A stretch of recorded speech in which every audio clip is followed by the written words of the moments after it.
dia, irmãos e irmãs. Como o tempo passa depressa, né? Já estamos de novo na Semana Santa. E nesse domingo, considerado Domingo de Ramos, nós vamos estudar a Palavra de Deus que fala sobre esse evento tão marcante que aconteceu no finalzinho do ministério terreno de Jesus. Por isso eu te convido a orar para que Deus possa estar nos guiando, nos orientando, nos inspirando para termos um momento aqui bem enriquecedor. Vamos orar então? Deus querido, muito obrigado por todos os irmãos e irmãs que separam um tempinho para estudar a palavra do Senhor conosco.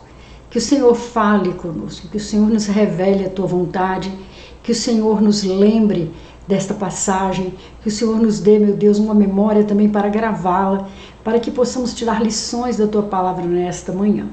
Nós te agradecemos por todos aqueles que estão presentes e por todos aqueles que ainda virão para assistir esse vídeo em um outro momento. Que todos que o acessarem tenham a tua bênção, tenham a tua unção, tenham a tua inspiração. Muito obrigado, nós já te louvamos, em nome de Jesus. Amém. Amados e amadas, este evento que nós vamos nos referir nesta manhã, meditar sobre ele nesta manhã, ele está narrado nos 4 evangelhos. E nós escolhemos o evangelho de Lucas para nós termos os detalhes que Lucas traz com tanta preciosidade no seu evangelho. E o tema de hoje é Domingo de Ramos, esse domingo que dá início, né, uma semana dos contrastes. Nós vamos ler o texto que está em Lucas 19, de 28 a 40, e eu te convido a fazer essa leitura junto comigo. Depois de dizer isso, Jesus foi adiante, subindo para Jerusalém. Ao aproximar-se de Betfagé e de Betânia, no monte chamado das Oliveiras, enviou 2 dos seus discípulos, dizendo-lhes: Vão ao povoado que está adiante, e ao entrarem, encontrarão um jumentinho amarrado, no qual ninguém jamais montou. Desamarrem-no e tragam-no aqui. Se alguém lhes perguntar: Por que o estão desamarrando? Digam-lhe: O Senhor precisa dele. Os que tinham sido enviados foram e encontraram o animal exatamente como ele lhes tinha dito. Quando estavam desamarrando o jumentinho, os seus donos lhe perguntaram: Por que vocês estão desamarrando o jumentinho? Eles responderam: O Senhor precisa dele. Levaram-no a Jesus, lançaram seus mantos sobre o jumentinho e fizeram que Jesus montasse nele. Enquanto ele prosseguia, o povo estendia os seus mantos pelo caminho. Quando ele já estava perto da descida do Monte das Oliveiras, toda a multidão dos discípulos começou a louvar a Deus alegremente em alta voz, por todos os milagres que tinham visto. Exclamavam: Bendito é o Rei que vem em nome do Senhor. Paz no céu e glória nas alturas. Alguns dos fariseus que estavam no meio da multidão disseram a Jesus: Mestre, repreende os teus discípulos. Eu lhes digo, respondeu ele, se eles se calarem, as pedras clamarão. Esse texto está na Nova Versão Internacional e nós vamos meditar nele com a graça do Senhor Jesus.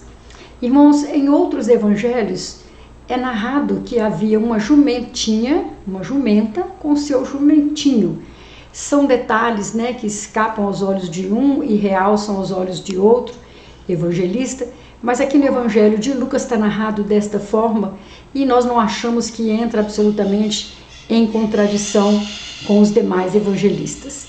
Mas nós vamos nos ater à importância deste evento, a importância que de fato tem este evento para nós no ministério de Jesus e o que ele representa, né? O que ele pode nos ensinar ainda hoje. O Domingo de Ramos abre de uma maneira assim dramática, né? As comemorações da Páscoa. Com a entrada triunfal de Jesus Cristo em Jerusalém, tem início também a Semana das Dores do Cordeiro de Deus que tira o pecado do mundo, cujo ponto alto vai ser a crucificação e a morte do inocente Jesus na cruz do Calvário. Então, por que em muitas Bíblias, né, ou das nossas Bíblias, o título desta passagem que lemos é A Entrada triunfal de Jesus em Jerusalém. O que a gente poderia chamar de triunfal nesse acontecimento com o desenrolar das coisas que se seguiram? Entre as hosanas de um povo em festa, cuja liturgia já estava prevista lá no Antigo Testamento, como atesta o Salmo 118, Jesus entra em Jerusalém, aclamado rei, sucessor de Davi e, consequentemente, reconhecido pela multidão como o Messias prometido. Como a própria narrativa bíblica ensina, é fácil se deixar envolver emocionalmente com os aspectos exteriores da religião. É aquela velha máxima, né, de que quando a gente está em grupo, a gente faz coisas que talvez não fizesse individualmente. E ali aquela multidão toda envolvida emocionalmente com o que está acontecendo.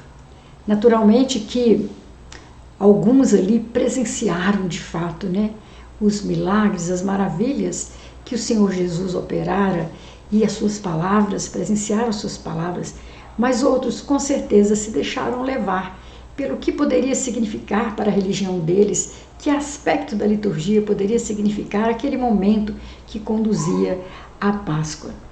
É fácil ser impactado pela mensagem e ser como que induzido, né, a fazer afirmações sobre as quais nem sempre se tem convicção alguma. Muitos se deixam levar pela multidão. Mas, de fato, tudo que a multidão exclamou no que diz respeito a Jesus era verdadeiro. Tudo que Jesus viveu de forma dramática naquele dia cumpria em ínfimos detalhes o que prediziam os profetas. Os profetas predisseram esse acontecimento. Deus deu a eles revelação sobre esse acontecimento. Todavia, a maioria daqueles que ali estenderam suas vestes e cortaram e agitaram os seus ramos estavam como que tomados, né, de uma experiência religiosa instantânea, porém passageira, sem fundamento, sem experiência pessoal e espiritual que fizesse nascer uma convicção inabalável quanto à pessoa de Jesus. Nós estamos afirmando isso porque no decorrer dos acontecimentos nós vamos ver lá na frente que essa multidão depois se transforma.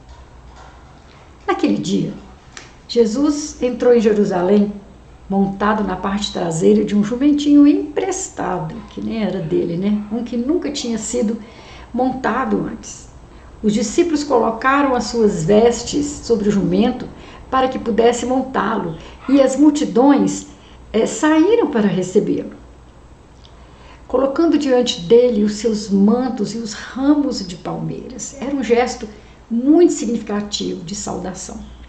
As pessoas saudaram e louvaram-no, dizendo: bendito que vem em nome do Senhor, enquanto ele seguia rumo ao templo, onde ensinou as pessoas, as curou e expulsou os cambistas e comerciantes que tinham feito da casa de seu pai um covil de salteadores, segundo Marcos 11, 17. O propósito de Jesus em seguir a Jerusalém foi de tornar pública a sua afirmação de que ele era o Messias e rei de Israel, em cumprimento às profecias do Antigo Testamento. Mateus diz que o rei montado em um jumentinho foi o cumprimento exato de uma profecia dita pelo profeta Zacarias. No livro de Zacarias, capítulo 9, versículo 9, diz assim: alegra-te muito, ó filha de Sião, exulta, ó filha de Jerusalém, eis aí te vem o teu rei, justo e salvador, humilde, montado em jumento, num jumentinho, cria de jumenta. Jesus cavalga a sua capital como um rei conquistador e é aclamado pelo povo como um tal, como um rei, né, de acordo com os costumes da época. As ruas de Jerusalém, a cidade real, estão abertas para ele, e como um rei ele sobe ao seu palácio, não um palácio temporal, mas um palácio espiritual, que é o templo, porque o seu reino é um reino espiritual. Ele recebe a adoração, o louvor das pessoas, porque só ele merece. Jesus já não diz mais a seus discípulos que fiquem quietos sobre ele, Quantas vezes, né, eles quiseram aclamá-lo rei e ele se escondia, passava no meio da multidão e desaparecia, mas agora ele não faz isso, né? Quando ele é abordado por alguém e fala, diga que seus discípulos se calem, ele diz, não posso. Se eles fizerem isso, até as pedras clamarão. Então Jesus quer que eles gritem louvores e o adorem abertamente. A disseminação de mantos, para nós hoje, é uma coisa meio assim, sem contexto, né, nos dias atuais.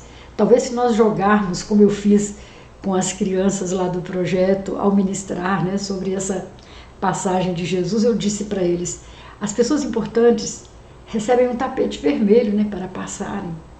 E essa disseminação de mantos poderia ter essa importância, né? Era um ato de homenagem para a realeza. Lá no segundo livro de Reis, no capítulo 9, no versículo 13, há um versículo sobre o rei Jeú que diz assim, imediatamente eles pegaram os seus mantos e os estenderam sobre os degraus diante dele. Em seguida tocaram a trombeta e gritaram, Jeú é rei. Então era um gesto que se fazia para a realeza, estender os mantos para que o rei passasse por cima. Então Jesus estava abertamente declarando ao povo que era o seu rei e o Messias por quem estavam esperando. Irmãos, Spurgeon foi um pregador batista inglês muito influente que viveu no século XIX. E ele nos ensina que havia uma expectativa na mente popular do povo judeu que o Messias estava para vir. Eles esperavam que ele fosse um príncipe temporal, alguém que devia guerrear contra os romanos e restaurar aos judeus a sua nacionalidade perdida. Havia muitos que, embora não crescem em Cristo com uma fé espiritual, esperavam, entretanto, que talvez ele pudesse ser para eles um grande libertador temporal. E nós lemos que em uma ou duas ocasiões eles quiseram tomá-lo para fazê-lo rei, mas ele ocultou-se, como eu mencionei anteriormente. Havia um ansioso desejo que uma pessoa ou outra deveria levantar o estandarte da rebelião e liderar o povo contra os seus opressores. Palavra de Spurgeon, que eu achei muito interessante, vou continuar citando. Vendo os feitos poderosos de Cristo, o desejo é pai do pensamento, e eles imaginaram que ele podia, provavelmente, restaurar a Israel o reino e torná-los livres de Roma. O Salvador, à distância, via que estava adentrando a uma crise. Para ele, ela seria ou ser morto por ter desapontado a expectativa popular, ou deverá ceder aos desejos do povo e ser feito rei. Isso era uma crise. Você sabe qual foi a escolha? Ele veio para salvar os outros e não para fazer esse rei no sentido que eles entendiam e esperavam. O Senhor tinha operado o mais notável milagre. Nos últimos dias, ele tinha ressuscitado Lázaro da morte após ele ter estado por 4 dias na sepultura. Este era um milagre tão inesperado e tão espantoso que tornou-se o assunto da cidade. Imagine, multidões foram de Jerusalém a Betânia, eram somente 2 milhas de distância, para ver Lázaro, para conhecer Lázaro. Ele se tornou uma atração turística, né? O milagre fora bem autenticado. Havia uma multidão de testemunhas e foi, em geral, aceito como sendo uma das grandes maravilhas do século. E eles inferiram disso que Cristo devia ser o Messias. O povo determinou que agora eles deveriam fazê-lo rei e que agora deveria liderá-los contra as hostes de Roma. Porque uma das expectativas a respeito do Messias era que ele pudesse ressuscitar um morto. E o acontecimento com Lázaro foi muito marcante, teve muita repercussão no meio deles. Mas Jesus não pretendia ser feito rei, não da forma como eles queriam, né? Ele não pretendia tais coisas. Entretanto, prevaleceu o entusiasmo deles, pelo qual ele pode ter a oportunidade de realizar o que tinha sido escrito pelos profetas. Jesus aproveitou esta oportunidade. Você deve imaginar que todos aqueles que espalharam os galhos no caminho e clamavam Hosana desejavam Cristo como um príncipe espiritual. Não. Eles pensavam ser ele um libertador temporal. Seria nos nossos dias um político em que eles depositavam muita esperança. E quando eles descobriram mais tarde que estavam enganados, odiaram-no na mesma proporção que o tinham amado. E o crucifica-o, era um clamor tão alto e veemente quanto Hosana, bendita o que vem em nome do Senhor. Olha quando eu disse que é uma semana de contrastes, essa semana que está começando com o Domingo de Ramos para o Senhor. Uma hora ele está aclamado, se mostra querido, o povo mostra que o ama, que o quer, e num outro momento vai acontecer o contraste, né? Vão pedir para ele a morte. Nosso Salvador, assim, utilizou-se do equivocado entusiasmo deles para diversos fins e propósitos, continua Spurgeon. Era necessário que a profecia fosse cumprida, como nós mencionamos anteriormente. Alegra-te muito, ó filho de Sião, exulta, ó filho de Jerusalém, eis aí te vem o teu rei, justo e salvador, humilde, montado em um jumento, um jumentinho, cria de jumenta. Era necessário, além disso, que ele reivindicasse publicamente ser o filho de Davi e que era necessário também que ele deixasse seus inimigos sem desculpa, porque ele estava reivindicando ser o legítimo herdeiro do trono de Davi, como nas profecias. A fim de que eles não dissessem, se tu és o Messias, dizem-nos claramente. Ele disse claramente com esse gesto, com esse evento, com essa entrada em Jerusalém. Este adentrar montado pelas ruas de Jerusalém era um manifesto e uma proclamação dos seus direitos reais, tão claro quanto poderia ser emitido. E por este modo, através das ruas em pompa, Jesus Cristo foi aclamado como um rei. Aquela reivindicação tinha sido em grande medida até agora conservada na obscuridade, mas antes que ele fosse para o seu pai, quando a ira dos seus inimigos tivesse alcançado a sua mais extrema fúria, e quando a sua própria hora da mais profunda humilhação tivesse chegado, ele fez uma reivindicação aberta diante dos olhos de todos os homens para ser chamado e reconhecido como um rei. Ele intima primeiro os seus arautos. Infelizmente, como eu disse, o louvor que o povo derramou sobre Jesus não foi porque o reconheceram como o salvador do seu pecado. Eles o saudaram devido ao seu desejo por um libertador messiânico, alguém que iria guiá-los a uma revolta contra Roma. Vários cristos, vários messias já tinham surgido na história deles, mas nenhum deles conseguiu levar a cabo, levar a efeito essa pretensão. Havia muitos que, embora não crescem em Cristo como Salvador, ainda esperavam que talvez Jesus seria para eles um grande libertador temporal. Estes são os que o saudaram como rei, com seus muitos hosanas, reconhecendo como filho de Davi que veio em nome do Senhor. Mas, quando Jesus falhou em atender às suas expectativas, quando se recusou a guiá-los em uma grande revolta contra os ocupantes de Roma, do trono de Roma, as multidões rapidamente se revoltaram e se voltaram contra ele. Dentro de poucos dias, os hosanas se transformariam em gritos de crucifica-o. Aqueles que o saudaram como um herói, em breve iriam rejeitar e abandoná-lo. É aqui que nós vemos o grande contraste que vai acontecer essa semana. Ele vai sair de um momento de glória extrema diante do povo para um momento de muita humilhação. Na linguagem de hoje, dos jovens de hoje, ele seria cancelado, ignorado, esquecido. E nós vamos ler um outro texto em João 19, de 5 a 8, que nos diz o seguinte, João 19, de 5 a 8. Jesus estava lá diante de Pilatos, já tinha sido humilhado, né, cuspido. E quando Jesus veio para fora, usando a coroa de espinhos e a capa de púrpura, disse-lhes, Pilatos disse à multidão, né, eis o homem. Ao vê-lo, os chefes dos sacerdotes e os guardas gritaram, crucifica-o, crucifica-o. Mas Pilatos respondeu, levem-no vocês e crucifiquem-no. Quanto a mim, eu não encontro base para acusá-lo. Os judeus insistiram, temos uma lei e de acordo com essa lei ele deve morrer, porque ele se declarou filho de Deus. Ao ouvir isso, Pilatos ficou ainda mais amedrontado.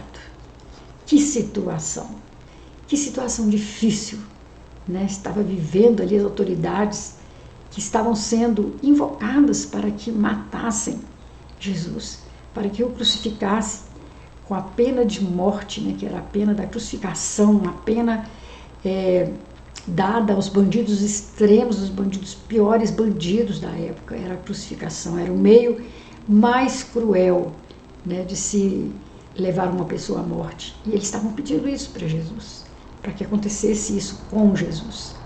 Que grande contraste daquela entrada em Jerusalém. Cristo, por seu ato, ele mostrou que tipo de rei ele poderia ter sido se tivesse agradado, se ele quisesse realmente fazer isso. E que tipo de rei ele pode ser agora, se ele desejar. Tinha sido este o desejo do nosso Senhor.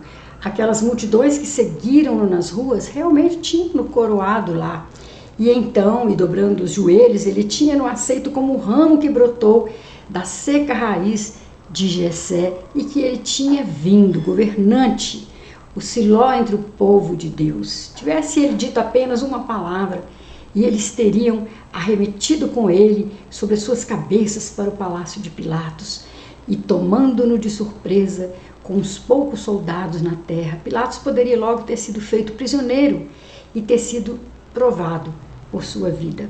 Diante do indomável valor e da tremenda fúria de um exército judeu, a Palestina poderia ter sido rapidamente limpa de todas as legiões romanas e ter se tornado novamente uma terra real. Spurgeon admite que, se Cristo quisesse, naquele momento ele poderia ter se apropriado, né, desse papel, ter acontecido essas coisas. Mas ainda nós afirmamos com seu poder de operar milagres, com o poder pelo qual os soldados recuaram quando ele disse, sou eu, quando ele foi, naquela ocasião em que foram prendê-lo, né? Ele podia ter limpado não somente aquela terra, mas todas as outras. Ele podia ter marchado de país em país, de reino em reino, até que toda a cidade real e cada estado régio tivesse cedido a sua supremacia. Ele poderia ter feito aqueles que vivem em ilhas no mar curvarem-se diante dele, e aqueles que habitam o deserto poderiam ter sido obrigados a lamber o pó. Não havia razão, ó vós, reis da terra, para que Cristo não tivesse sido mais poderoso do que vocês? Se o seu reino fosse desse mundo, ele poderia ter fundado uma dinastia mais duradoura do que as vossas, ele poderia ter reunido tropas diante das quais as vossas legiões se derreteriam como a neve diante do sol de verão. Ele poderia ter destruído a imagem de Roma, até uma massa despedaçada como um vaso de cerâmica destruído por uma haste de ferro. Ele poderia ser feito em pedaços, mas Cristo não veio para isso. E por isso, a impertinência daqueles que pensam que Cristo deve ser adorado com uma esplêndida arquitetura, com magníficas vestimentas, com orgulhosas procissões, com a aliança do Estado com igrejas, fazendo os bispos da igreja magnificentes senhores e governadores, erguendo a própria igreja e tentando colocar sobre seus ombros aquelas roupas que nunca lhe caberão, vestimentas que nunca foram destinadas a ela. Se Cristo se preocupasse com esta glória do mundo, disse Spurgeon, ela logo estaria aos seus pés. Se ele desejasse tomá-la, quem levantaria uma palavra contra a sua reivindicação? Ou quem levantaria um dedo contra o seu poder? Mas ele não se preocupa com isso. Você viu que Cristo reivindicou ser um rei. Você viu que tipo de rei ele poderia ter sido e não foi. Mas agora você verá que tipo de rei ele é e que tipo de rei ele reivindica ser. Qual era o seu reino? Qual sua natureza? Qual era a sua autoridade real? Quais foram os seus súditos? Quais são as suas leis? Qual é o seu governo? Agora você perceberá imediatamente de tudo que nós já falamos aqui, dessas passagens que nós lemos, né, que o reino de Cristo é um reino muito estranho, totalmente diferente de qualquer coisa que jamais foi vista ou que ainda será vista. É o reino dos contrastes. Irmãos, nós vemos nessa entrada em Jerusalém, Cristo montado através das ruas de Jerusalém, ele ensinou publicamente que o seu reino era um reino de alegria. Irmãos, quando grandes conquistadores cavalgam através das ruas, você frequentemente ouve da alegria do povo, como as mulheres atiram rosas no caminho, como ele se amontou em volta do herói do dia e balança os seus lenços para mostrar sua apreciação pela libertação que ele operou. A gente vê muito isso naqueles filmes de época, né? Especialmente aqueles filmes da época da dominação romana. Era fácil ver a euforia do povo, a alegria do povo. Muitos dessa mesma multidão, como dissemos, uma semana depois, na sexta-feira, que nós chamamos Sexta-feira da Paixão, trocarão os hosanas pelo crucificam. Não mais gritarão, bendito que vem em nome do Senhor, mas berrarão a plenos pulmões, solta-nos Barrabás. E tudo isso aconteceu porque não creram nele como um rei, Messias, filho do Deus vivo. A igreja de todos os tempos e de todas as tradições corre sempre o mesmo perigo. É possível que nos acostumemos aos rituais das religiões. É possível que nós reduzamos a nossa vida cristã a experiências emocionais, ao formalismo religioso, ao ativismo, etc. Também é possível que façamos uma leitura bíblica devocional inofensiva, que não mude muito o nosso interior e que jamais cheguemos à maturidade da fé e as implicações do texto que devem transformar a nossa alma. O cristianismo nominal ou uma vivência do evangelho sem profundidade pode ser incredulidade igual a daquela multidão que estava aplaudindo, que estava gritando para que ele fosse o seu rei, mas sem, no interior, ter a perfeita convicção daquilo. A mesma incredulidade que entregou Jesus ao suplício, a mesma que pediu a sua crucificação, a mesma que o abandonou no Calvário, a mesma que trancafiou e paralisou os discípulos no cenáculo nos próximos dias. Domingo de Ramos, irmãos, é uma boa ocasião para que todos, como igreja e como discípulos individualmente, façamos um exame sincero e profundo do nosso compromisso comunitário e pessoal com o seguimento de Jesus. É um tempo propício para que investiguemos as disposições do nosso coração quanto à sinceridade, o nível de compromisso e implicações com as afirmações de fé que fizemos no nosso batismo e em nossa pública profissão de fé. É hora de nos questionarmos, nos analisarmos. A entrada de Jesus em Jerusalém, ela nos recorda o nível de profundidade do compromisso de Jesus com seu Pai. Jesus desejou estar ali. Jesus quis ardentemente viver aqueles eventos com seus discípulos. Jesus encaminha-se livremente para a cruz.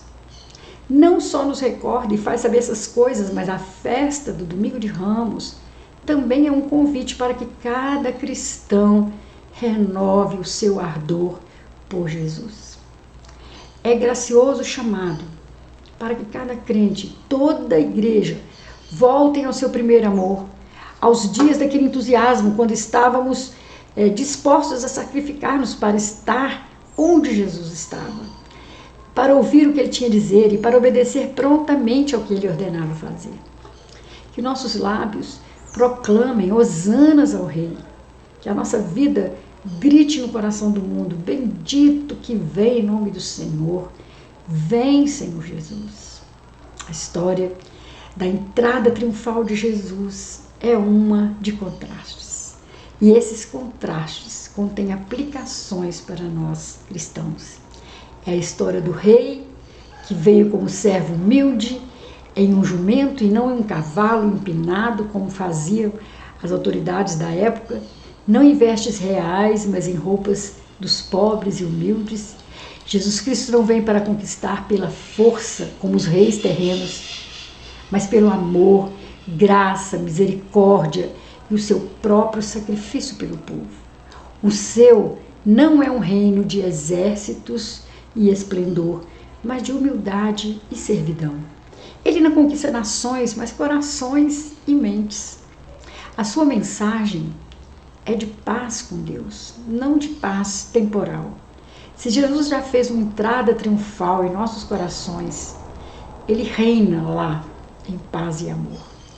Como seus seguidores, exibimos essas mesmas qualidades e o mundo vê o verdadeiro rei vivendo e reinando em triunfo em nós. No próximo domingo, queridos, nós celebraremos o domingo de Páscoa. Que durante essa semana, que nós rotulamos como Semana Santa, nós possamos refletir nos contrastes apresentados nesse estudo e possamos nos avaliar que tipo de cristãos temos sido.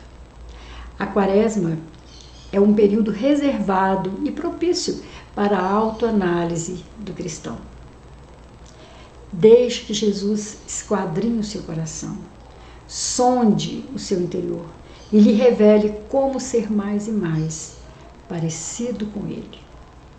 Que Deus te abençoe e te dê um feliz domingo, uma feliz semana, em nome de Jesus. Amém e amém.